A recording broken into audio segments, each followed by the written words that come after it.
Hello and welcome to Attacking Third, a CBS Sports Soccer podcast. I'm Sandra, that lead NWSL writer for CBS Sports, joined today as always by my colleague and co-host Lisa Roman, NWSL analyst and broadcaster. On today's episode, we have a news and notes episode for you all. Before we get into everything that's been going on in the world of women's soccer, a quick reminder: we're on YouTube as video. You can subscribe to us at youtube.com/attacking third.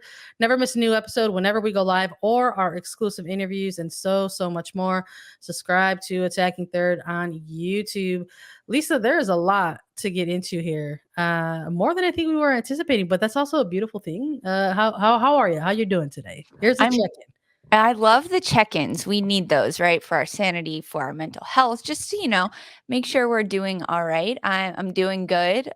Busy week. It's crazy that the NWSL season is right around the corner because it feels like we were just covering the championship and then the drafts that all just happened. And before we know it, players will be reporting to preseason camp and we'll be getting schedules hopefully sometime soon and a lot more to cover. But there's been trades and hirings and a lot of activity over the last week. So our news and notes episodes, we almost like put them on the calendar like, yeah, we'll see what happens. And then so many things happen and you and I converse with each other and we're like, we have to do an episode. We have so much to talk about. Creating our rundown is just a giant list of everything that has happened, and we get to chat about it. So I'm pumped for that. But check in for you. How are you doing? Are you holding up?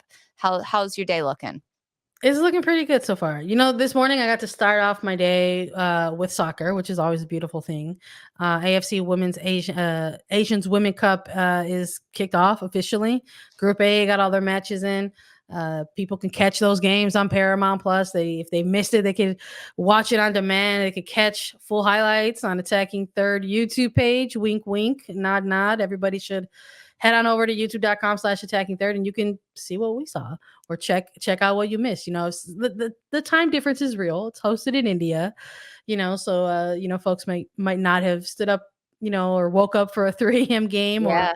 But there was a decent game at 9 a.m. Eastern, for people to maybe take in their coffee in a soccer game, which is something. Now, Sandra, I know we're talking about news and notes, and we will talk about this. But watching these matches, anything crazy stand out to you? Are you like now swaying your opinion on who's going to win or anything? You know what? No, I mean, it's too early to tell. It was just two games, right? It was just Group A. I do love, for people who don't realize that, we did do a preview, right, of this tournament, and we had our guest analyst on, and Steph Yang from The Athletic, and we chatted a lot about Women's Asian Cup, and we're all excited about it, and we each sort of gave a team to watch.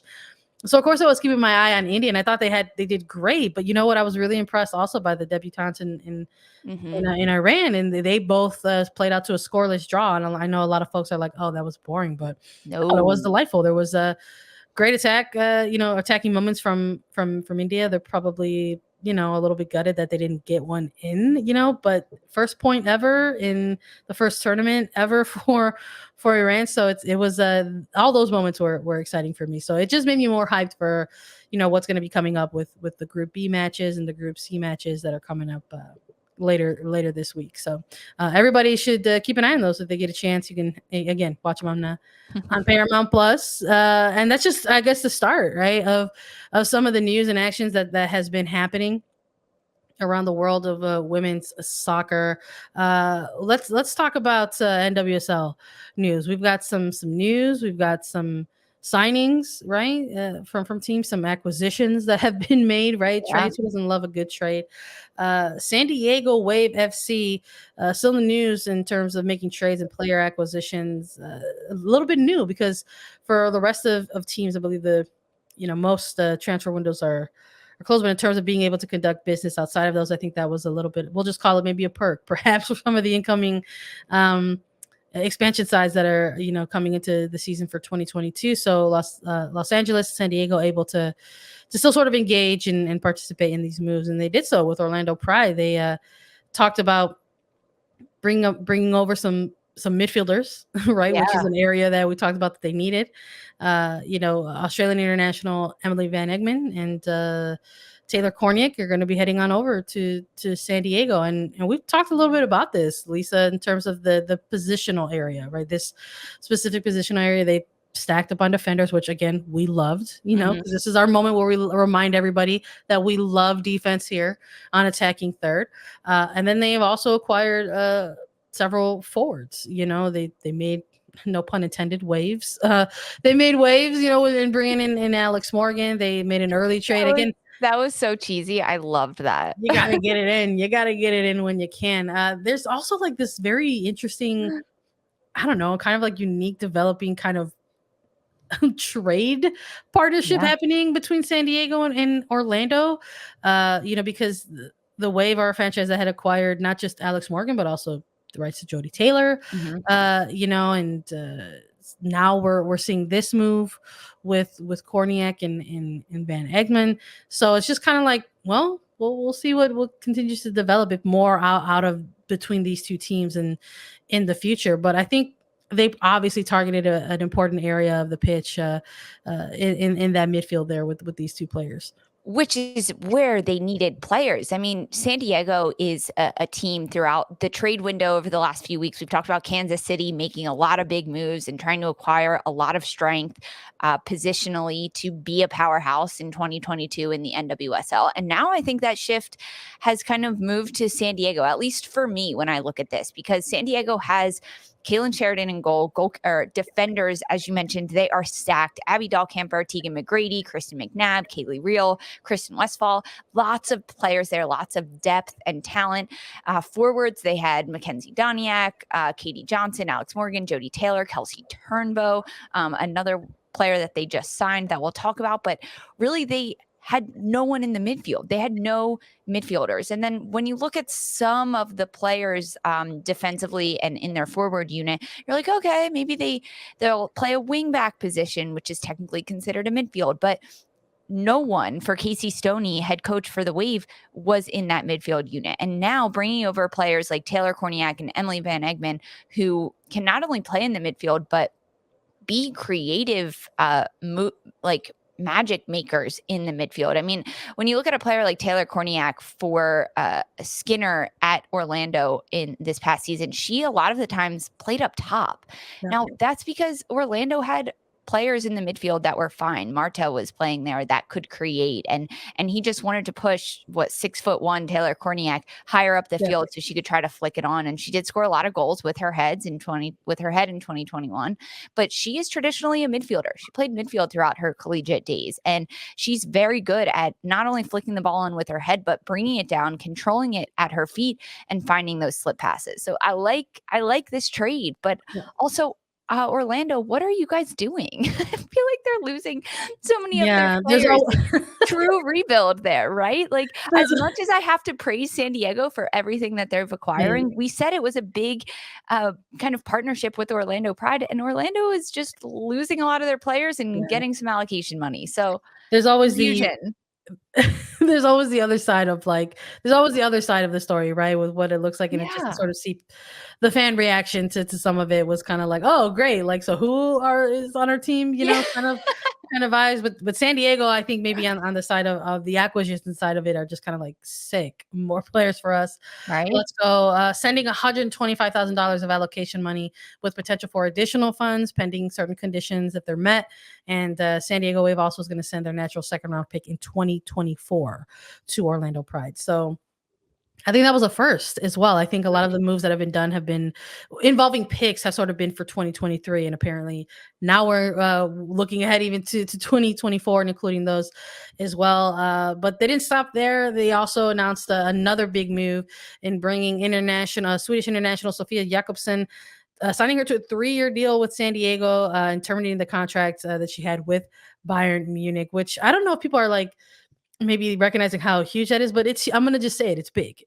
Huge. It's a huge deal that an NWSL club can lure over a huge talent like that into the American domestic league, ultimately saying goodbye to one of the bigger European franchises, in Germany specifically. So I thought this was actually announced before the Orlando trade, which was still, I think, maybe highlights that Korniak and Van Egmond move a little bit more because it was like, oh wow, what an amazing talented forward, like Lisa, we had the opportunity to have this player on attacking third. You did a great interview with her while she was with Bayern during the Women's Cup and highlighting the players that were performing in that tournament. So this move was like really, really elevated. It was a huge deal. And then it was still that angle of like, gosh, they really just have a ton of forwards and defenders. So I think that sort of maybe highlights perhaps the move for the midfielders from Orlando a little bit bigger for San Diego. But it wasn't just the players, right? They were bringing in they're also making moves on the administrative side of Mhm. things for San Diego, when they're bringing in Carla Thompson. She's going to be their new executive director of team performance and development, and going to oversee high performance and development areas of the club. So there's a lot of different things that San Diego is making in terms of headlines, right, for their club. It really is. I mean, Sofia Jakobsson, when that deal happened and we saw that announcement on Twitter, I was so pumped I because know. now that she is in the NWSL and really like terminating, it's not like a loan or anything that we could see in the middle of the season coming over for a Yeah. short stint, just seeing what she can provide. Nope. Yeah. Terminating her contract in Europe and signing a 3-year deal. So Casey Stoney, she knows what she wants in her forwards, and she wants speed up top, and she wants a lot of really technical players. I'm so excited to be able to watch this player, hopefully chat with her again, maybe have a few more interviews with her, because her European brain and all of the experience she has, not only playing internationally with Sweden, but with Bayern Munich, to bring that to the NWSL, I think can do so much for the league and even for San Diego for this first year, right? Like we have to go back and look at our 2022 way too early NWSL predictions, because for Yeah. me, San Diego's climbing up that list right now of who can We're do gonna really well this year. I mean, this is we're a huge grab for them. we're gonna have to revisit it for sure. I don't think it's unfair. I mean, granted, at the time we did it, we presented it as way too early Way ratings too early. because it was way too early ratings. I mean, there was a transfer window that happened, and now an expansion draft, and now additional acquisitions. So yeah, no, I'm with you. I think we might have to revisit it for sure. Both the California teams have been doing some Mhm. good stuff this off season, and it's no surprise that like we opened the episode having to talk a big chunk about San Diego just because they've been um, in the headlines a bit with naming a new executive Mhm. director of team performance and development, adding Sofia Jakobsson, and then adding um, Emily Van Edmond and Taylor Korniak from Orlando Pride. But you know what? We chatted just a little bit about like that other side, right? The other angle from the other team for Orlando Pride, and they made some news as well. Um, they didn't get nothing back, right? In terms of all of these things, they've got themselves a ton of allocation money Yeah. um moving forward, and it's not just with this deal for the 125K for the two players. I mean, we're talking about additional allocation money and other picks and stuff from prior trades. But they made news in the headlines in terms of their coaching staff. So Amanda Cromwell, who they hired as their head coach in the offseason, they were one of about 7 clubs or so who were in the Mhm. process of needing to fill that position. Go ahead and bring on Amanda Cromwell. They bring in Sam Green as first assistant, and apparently they're still fleshing things out, right? And on that coaching staff, and they did it with a United States women's national team legend. They're bringing in Michelle Akers back into the women's soccer fold. Former teammate, Woo! actually, right? A former teammate, actually, of Amanda Cromwell. So there's a history there. But you're talking Akers, a 2-time FIFA World Cup champion, and has a ton. When you're looking back at those early days of the beginnings of United States women's national team, and you're looking at past highlights of games, or you're hearing past interviews with players, this is a name that is always echoed and always talked about. Hall of Famer as well. And it's just, it was sort of presented as kind of a little bit of a return, because Yeah. this is a former player, a person who has been a little bit removed um, from the game in terms of like being involved in like a coaching capacity. So there was a lot of great stuff out there in terms of the reaction to this news. So Orlando Pride doing some things with the coaching staff. I know people are like, well, here's a coaching staff, but who are they going to coach? So it's Players. like It's a little bit like, "Oh, okay." I think you have to ask yourself that question. I mean, that's what I just said. Orlando's losing all their players, but this hire, I mean, Michelle Akers, when I saw that name, it was like a blast from the past because she really has been out of the soccer world for a few years now. But as you mentioned, a former teammate of Amanda Cromwell, which is pretty fun. I mean, I can only imagine if in like 10 years or so, I reach back out to some of my former players and I'm like, "Hey, do you wanna coach with me?" Like, what a blast that will Yeah. be, and I honestly think that for Akers, having the separation of really not being so involved in the game over the last few years will help her and almost give her a fresh perspective. I mean, even Cromwell, she's been at the collegiate game for so many years at UCLA before coming into the NWSL. So, I think that, like, frankly, this could go one of two ways. This could be a lot of fun for Akers and Cromwell, but they could have no idea what they're getting themselves into with the professional game, dealing with women now that this is their hopefully full-time job to be playing and to be competing, trying to make it on the national team, trying to get trades and play for better teams, score goals, competing with each other. It's a different atmosphere stepping into that. So it could be a bit of an unknown train wreck, or it could work out really, really well because sometimes the nativity of players and coaches coming into this experience works out really, really well. But I love Michelle it. Akers, from like a player perspective, she's one of the greatest, right? Like named FIFA Female Player of the Century back in 2002. Along with Mia Hamm, she was named to the FIFA 100 list in 2004. Like she has just played alongside some of the greatest, and she is one of the greatest players of all time. And that's got to translate. That's got to mean something. I mean, even if you're a player that just got drafted to Orlando Pride, you're like, oh my gosh, I'm about to be coached by Michelle Akers. Holy cow. Like, what? That's I amazing. mean, it could go that way or it could go like you said, what an unknown train wreck. That was impressive. It could go either way, though that's a spectrum. Right? I think that's a spectrum. And I think that's part of maybe the fun in taking a look at the headlines of that and getting chatting with someone like that. And I think people need to remember that, this is someone that they're bringing in, yes, with a huge history in terms of the women's soccer game.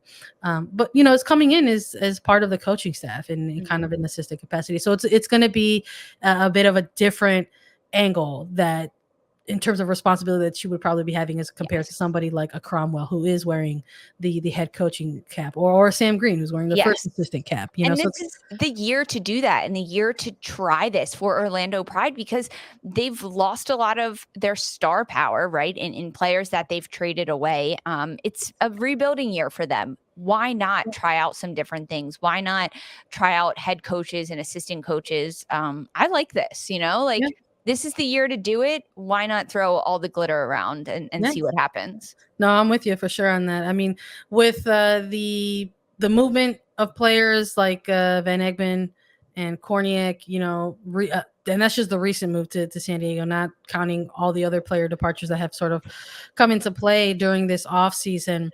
Uh, Orlando Pride entered their expansion draft and their draft and targeted it, a certain kind of way. And they had a big pick in their first round in the NWSL draft and brought on a forward out of UCLA, Mia Official. And it was kind of touted, and we talked about this as well in our own spaces here and across CBS Sports and on Attacking Third about how it was viewed as a really, really good pick. It was reuniting, a young player in Mia Official with somebody like Amanda Cromwell, two people who have had familiarity with the UCLA program. And even then, without just these recent moves from Orlando Pride, uh, Orlando was sort of being viewed as this team that's going into a bit of a rebuild, and that's starting with Cromwell and how this team is going to look moving forward, how she's going to flesh out this roster, what it's going to look like. And Fischel was viewed as maybe a piece of the future that could be, a what if sort of, in terms of young players to Mhm. build around. Now, on January the 9th, we talked about in another news and notes episode, right? A bit of a rumor that talked about how Mia Official could possibly be connected with Liga MX Femenil, with Tigres Femenil, one of the, if not most popular side in Liga MX Femenil. They're definitely the most winningest side with all their championships that they've, racked up. and we addressed it as a rumor because we were unsure, about it. It came out via, La Marca, and we talked about their reporting, and we said, hey, like, we would love to see it, right? And turns out, Lisa, we didn't have to just love it. It got it became true. The rumor became truth, and I am just ecstatic about it. I think when we saw this happening in real time, you and I were like texting each other. We were like, "Oh, yo, this is This happening. We is got real. It's real." We couldn't wait to come back on an episode like this, right? Give it time to sort of marinate a little bit and come back and return and revisit it as something that's real now. And I got to say, I loved it.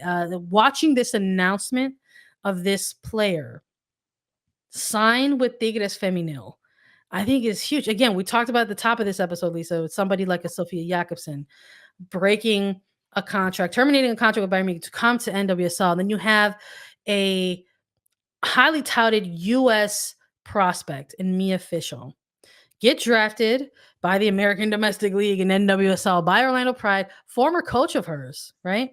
Mhm. Uh, and before even, making the attempt to report to market February 1, signs with Tigres Femenil, and I loved everything that has been coming out of this signing. The way Tigres Femenil as a club announced it, presented it, the way that Me Official has sort of embraced, Mhm. becoming a player, becoming a face of this franchise has been absolutely delightful, and I'm here for it. I love it. I know we talk a lot about the women's game, right? And then sort of maybe look at the men's game and sort of see the inequalities there, the lack of equity and stuff like that.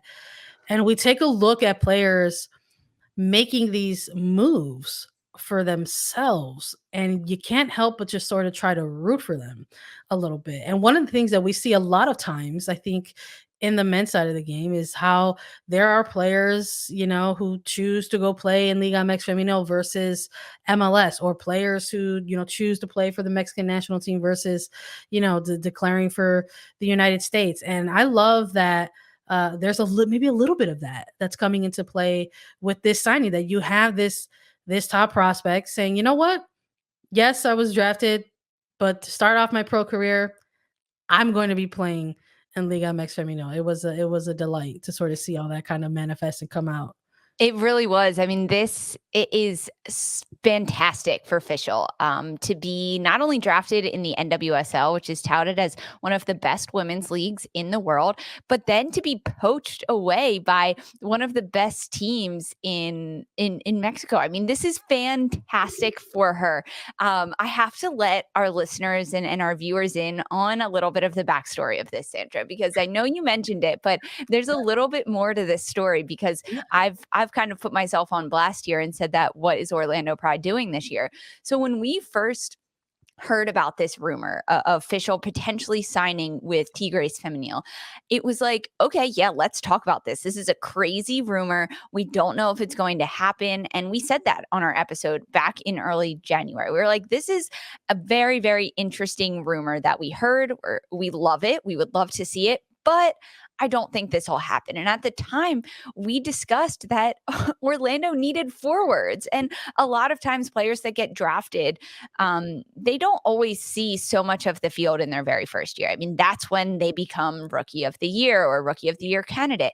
But at this point, looking at the Pride's roster and what Amanda Cromwell had put together, or rather lost in Alex Morgan and Jodie Taylor, just the pieces that were missing at Orlando, it was like they kind of need Fischel at this point. And Cromwell knows Fischel from the collegiate game. She coached her for 4 years at UCLA. So already like a seamless transition. I doubt she's going to let her go. She's not going to Tigres Femenil. And then bam, it happened. And that's why when we were texting about it, it was like, wow, this happened. We're so happy for her. But what the hell is Orlando Pride going to do now without this very high draft pick that they chose in the NWSL draft that is now gone. I love this though for her and for her professional development of the game. This is going to do wonders for her because she's going to get a lot of time at Tigres Femenil and she can make a really big impact and she'll learn different style to the game than she would have if she just stuck in the NWSL, stuck with her old college coach in Amanda Cromwell. The diversity that Fischel is now going to experience will be fantastic for her and the future of her soccer career. But I did have to let everyone in a little bit on our insight as this news was happening over the last week or so. Yeah, no, of course. I mean, and that's part of There's no hiding it. that's part of talking about the once upon a time rumor that became truth, that became fact. But it's just again, I think that's some of the things that people will try to sort of make or compare or try to find those common threads, and that it's like, yeah, it's like based on current rules and in NWSL, this player was drafted by this club, by this team, but there was no pen to paper, there was no contract that was signed, in terms of me official and in Orlando Pride. And while the deal with Tigres hasn't necessarily been made public, this is a club that's been around for 5 or 6 years, has won a ton of championships already. It's going to be going to a league that's a little bit different from NWSL in that uh this is a league that goes kind of all year round. It's broken up into two parts, whereas NWSL is just kind of one sort of chunk, one long chunk. So there's a ton of different angles here that I think can be taken for uh for a player like Fischel, who I'm sure, like any player heading into the draft, was looking for different types of deals and different types of um offers, ahead of that. And the fact that this league was a league that was able to like stay relevant in perhaps all the other clubs that were maybe vying for her Mhm. services is the one that kind of wins. And I think that is also a testament to not just Liga MX Femenil, but let's be real, to Tigres Femenil specifically, because this is a club that is very clearly putting in a lot of investment into their women's side, into their women's club team, and sort of showing, hey, if you come to Tigres Femenil, we are going to make sure that this is a place where not only you Yeah. continue your development, but that you become a name, where you really do make a name for yourself. So they introduced her with with the jersey, the new number, as their new number 10, and that stuff is a big deal. So it was a delight to see, and I hope this is maybe just opening up the door a little bit to maybe seeing some other things like this. Definitely the feeling that, yes, Mia Official is the first player in NWSL draft history to be drafted by a team and then opt to go to Liga MX Yeah. Femenil, but she's not going to be the last. And that is sort of the exciting angle about it, I think, for us to sort of talk about. But Lisa, this goes hand in hand with what you were talking about a little bit with like Orlando and the players and like what's going on in this net, right? But Orlando did make a little bit of an acquisition of Mhm. their own. They also engaged in an additional trade to get some forward options, right? They acquired Darian Jenkins in a trade, and they sent a natural second round pick in the 2023 NWSL draft with $75,000 in allocation money. Going from Kansas City going to Orlando Pride now. So this is a forward that she was somebody who in 2021 scored, I think, one of our favorite goals, right, Mhm. during the NWSL season, and that was very, very exciting. And this is a player that has had to deal a little bit with some injury problems in the past. So I think this is a player that I think a lot of us watching are still sort of waiting for her to kind of have a bit of that breakout season, because she's had to navigate some things, whether it's been having to go from team to team in the middle of coming back from injury. So I'm hoping that in this move with Kansas City, that Darian Jenkins goes to a place like Orlando Pride in a phase that's clearly rebuilding, Mhm. and going to be a player that's able to get consistent time, consistent minutes, and be able to maybe finally have that kind of breakout season that we've been looking for. I think we could actually really see that from Darian Jenkins because she has so much of the bones already there to be a very, very good forward attacking player in the NWSL. And we did see so many glimpses of that during her time at Kansas City last year in 2021. There were moments, like you mentioned, her goal, that was one of our top goals of the entire NWSL season. Now, heading over to Orlando Pride, she is going to be training alongside players like Marta, players like Sydney Leroux that know how to score. Leah Pruitt is also there. So there's a lot of different attacking minded players that can show Darian Jenkins different styles of play. I mean, if Darian Jenkins can just learn one thing every single day in training from the players around her, I think she's going to be fantastic, right? Like, she's just going to continue to be that sponge to absorb all the information and to grow. She's a player that did deal with a lot and getting time, not getting time, and some injuries and everything like that. But I think this could be a really big year for Darian Jenkins to prove that she deserves to be a starter, especially at Orlando Pride. And if she can start alongside Sydney Leroux, who is still at Pride at this point, that could be really, really fun magic between those two. I hope you're right, because I think when you're looking at that Orlando front line, if you're a fan of Orlando Pride, you're definitely looking at it and you're saying, who's our forward? And it's Sydney Leroux, but you got to have help. You got to have partnerships. You got to have collaborators, man, in this league. So I hope that some chemistry can be built a little bit more for both of those players in Orlando Pride, and maybe they can come out with something special in 2022. Gotham FC, okay, not staying out of the headlines either. You've got a number of teams making re-signings and acquisitions, and Gotham is one of those. Probably the biggest, Margaret Purse extending a deal for 2 years alongside Christy Mewis, who has a deal with the club through 2024. Ifeoma Onumanu has resigned a 1-year contract, so that duo will still be together at least for one more season. But these are all players I think that you're looking at for Gotham FC and saying, adding somebody like a Christy Mewis can maybe take them to that next step that they just fell short of, right? In their season. We're talking about a quarterfinal finish for this franchise, which is a huge step up in their previous years in NWSL. But a return to the playoffs, number one, was huge for them. And if they can build on maybe getting, in through those tough moments, I think that's going to be huge for them. And I think having somebody like Christy Mewis alongside Margaret Purse once more, keeping Ifeoma Onumanu around when you want to have those players that have sort of built up this sort of new culture, right, around Gotham FC. And you're doing that when you're re-signing somebody like Purse and showing a commitment, right, for a 2-year contract, and you're bringing somebody like Onumanu to try to sort of keep the band together a little bit, but still adding another player with experience to try to ensure that you take that next step. I like it. I liked all these signings coming from Gotham. I think they're going to be trouble again for the league. Sandra, you said it best. The trio between Purse, Onumanu, and Christy Mewis. Ooh, that could be so lethal. And under Scott Parkinson, who has, he did a fantastic job with the team at the end of the 2021 season after Freya Kuhn moved over to Angel City.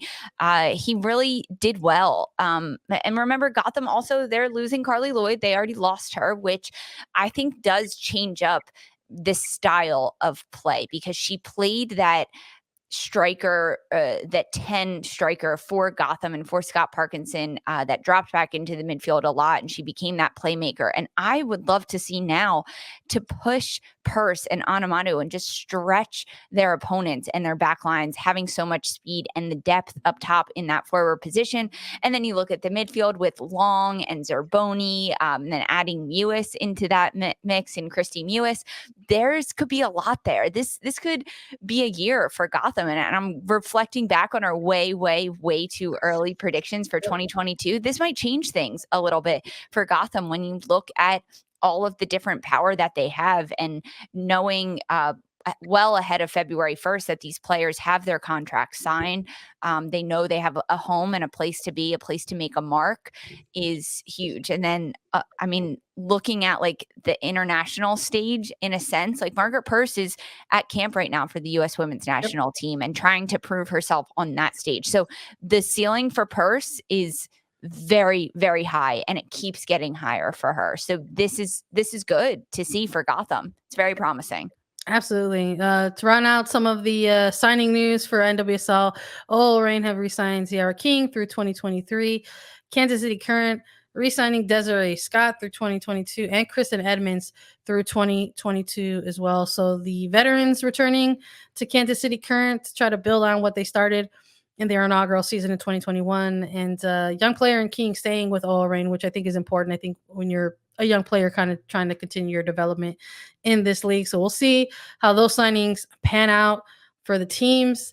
Let's move into a little bit of international news, a little bit just for folks to sort of keep them engaged. Something that was very interesting that we thought could be fun to talk a little bit on this episode was FIFA's FIFPRO Women's World Best 11, because it kind of got some attention, and maybe not some of the best, maybe a little bit negative per se. Alex Morgan, Marta, Vivian Miedema, Bonsea Lloyd, Stefania Benini, Erickson, Millie Bright, Wendy Renard, Lucy Bronze, Christine Andler, all making the best 11, which some people were like a little confused at some of the players that might have made the list, particularly no Barcelona players, Yeah. and the fact that Alexia Putellas was not on the list as well, considering she won not only the Ballon d'Or but the best FIFA Women's Player Award for 2021. So there was a disconnect there that Mhm. people were noticing, and sort of,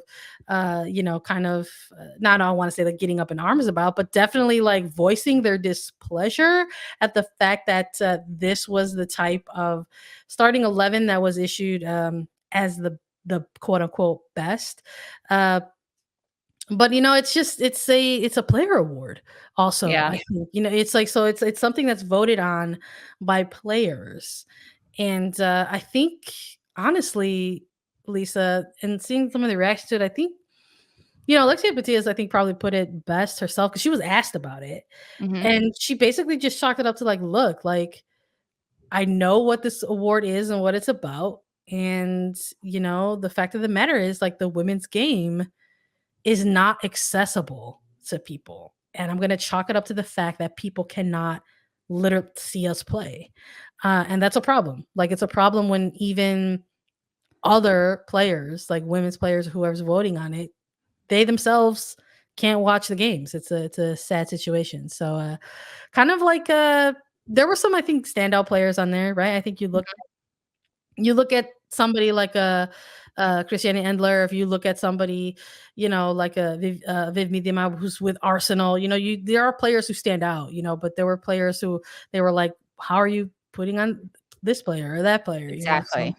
it was interesting to sort of see the reaction to that, kind of on the Twitterverse.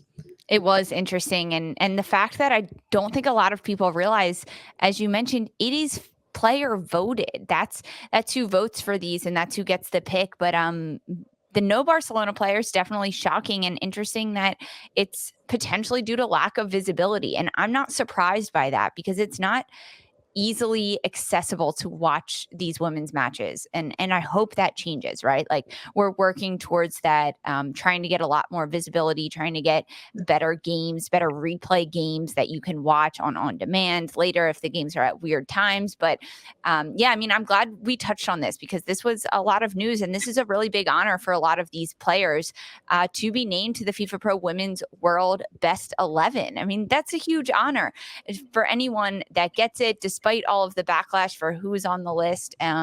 Maybe things will change in the future, but it's player voted. Interesting fun facts that we get to learn about things that I like to learn about.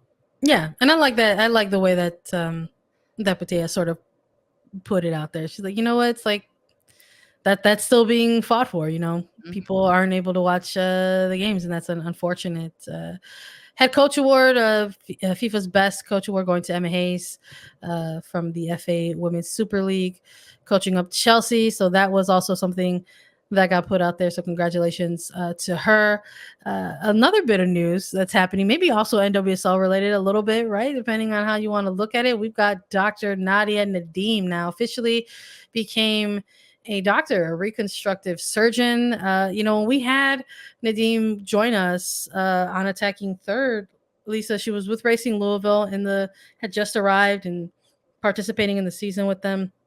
That was one of the things that we talked about. She's been kept busy by having to sort of balance all of these things, whether it's being a pro athlete and then also all of her work as an advocate and an activist, right, for refugees, and then trying to become a doctor in between all of that. It's madness to think about that. That's ultimately what she did. She pulled off a madness, and now she is officially Dr. Nadia Nadim.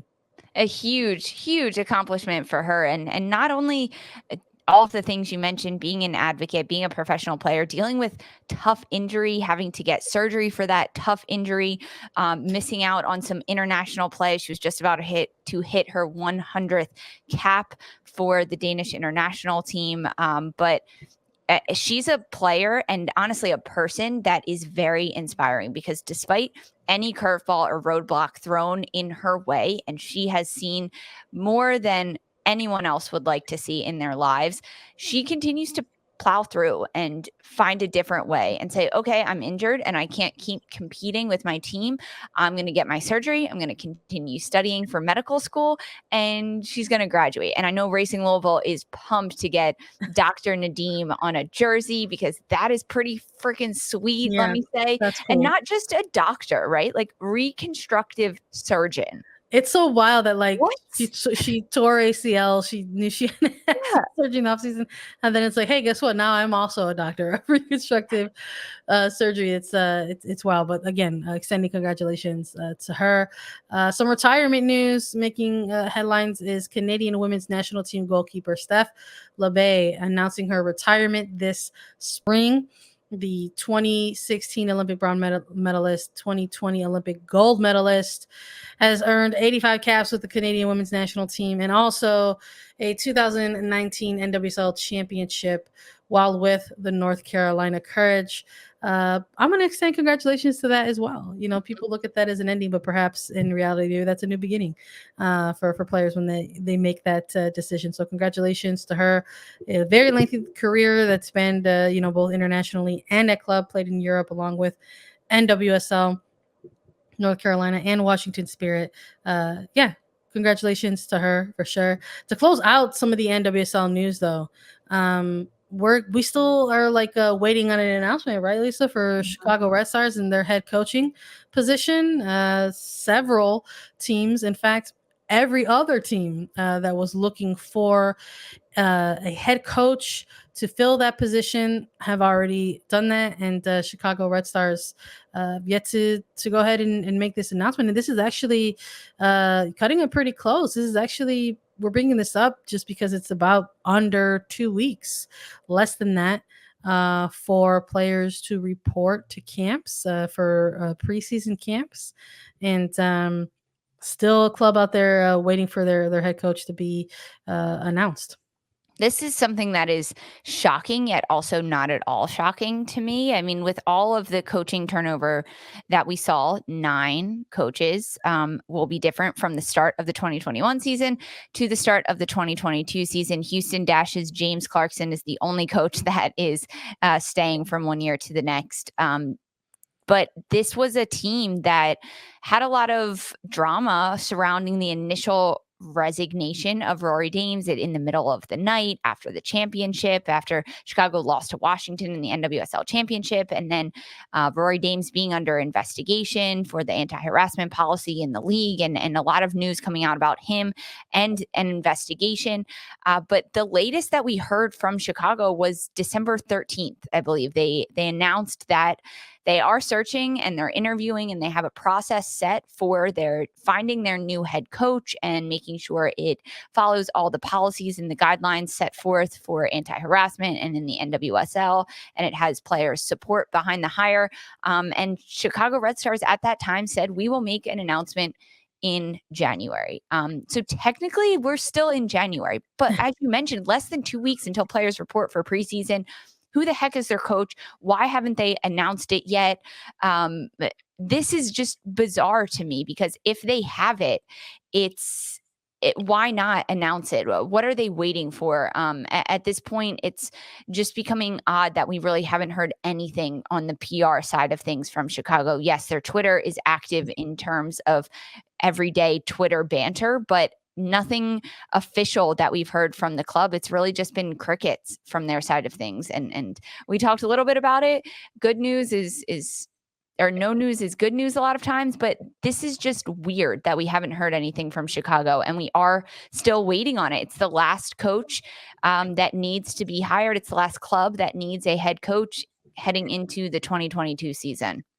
Yeah, no, I think that's the best way to put it. I don't it's not for lack of articulation. I think it's just a fact. I think it's not an unfair way to put it, that it's just weird.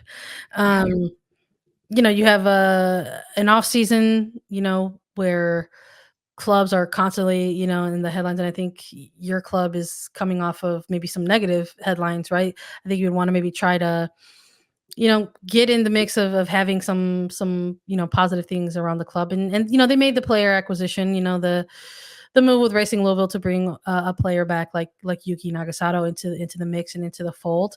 But this is actually a deal that came to light because this player requested it. Mhm. So this isn't exactly like the franchise was out there making phone calls and saying like, "Hey, we really want to get Yuki Nagasato back to the club." Like, no, Yuki Nagasato told Racing Louisville, "Hey, this I have a personal event happening in my life. I would like this to happen. See if you can make it happen." And then that's how it came to light, right? So there's not a lot of player acquisition that they have to hang their hat on if they're Chicago Red Stars, and I think one of the big things that people are looking for, perhaps the fans of the club that are looking for, maybe like the most obvious, which is like, hey, who's going to be leading the club in 2022? So, like you said, not a lot coming out, but they did have those few releases on their website talking about who was going to be running the club in terms of the interim head coaching capacity, and Rade Tanaskovic is listed on there as acting head coach for the moment. But yeah, it's just something that we're going to have to keep an eye on. Unfortunately, this late into the off season, and obviously, I think if you're a casual fan or a very invested fan or even a season ticket holder of the franchise, it's something that you're waiting on and hoping to get news on from this franchise, considering everything that they kind of went through during the off season. And we'll have to just keep an eye on it until then. But 11 other teams, Lisa, having their head coaching positions filled. But into the off season, it was about 8 or so, right? I think that we Mhm. were looking at in terms of teams that needed to either solidify, right, their head coaching position, because there were some interims who were in place where like they weren't too sure if this was going to be the coach moving on to the next phase of things. And Chicago Red Stars was one of those as well. Gotham saying like, "Hey, like we're committed to Scott Parkinson." Washington Spirit ultimately taking off that interim head coach off of Chris Ward and naming him head coach. Same with Sean Nahas from North Carolina Courage, took the interim off, just made it official. Orlando Pride, Kansas City Current, Portland Thorns. And then during or very early into the season, San Diego Angel City naming their coaches as well. And Racing Louisville FC was a team as well in the offseason needing to look for a head coaching position. But all those other clubs have gone ahead and moved forward with that role, with the exception of the Chicago Red Stars. And there hasn't been a ton around the rumor mill, Lisa, on this. Yeah. There's only been some reporting from Jonathan Tannenwall of the Philadelphia Inquirer talking about something that he heard and that tying Omid Nazmari, I believe, to the Chicago Red Stars. But other than that, there hasn't been a ton out there. So, and that could be a multitude of reasons. One of those things, who knows, could be processes, right? Perhaps Yeah. there's something in the works and it just hasn't been something that's been announced. But in terms of a timeline that they put on themselves, it's counting down for sure. So we'll see next time when we hop into here how that looks. I want to remind everybody that you can watch the Women's Cup, the Women's Asian Cup on Paramount Plus check it out. We're going to be having more updates for you all on that as well. You can watch it on Paramount Plus. If you missed the game, you can watch full highlights on Attacking Third, youtube.com/attacking third for all the great highlights. I want to thank you all for listening, as always. And we will be back on Monday with more coverage and exclusive interviews. For Sandra and Lisa Roman, this was Attacking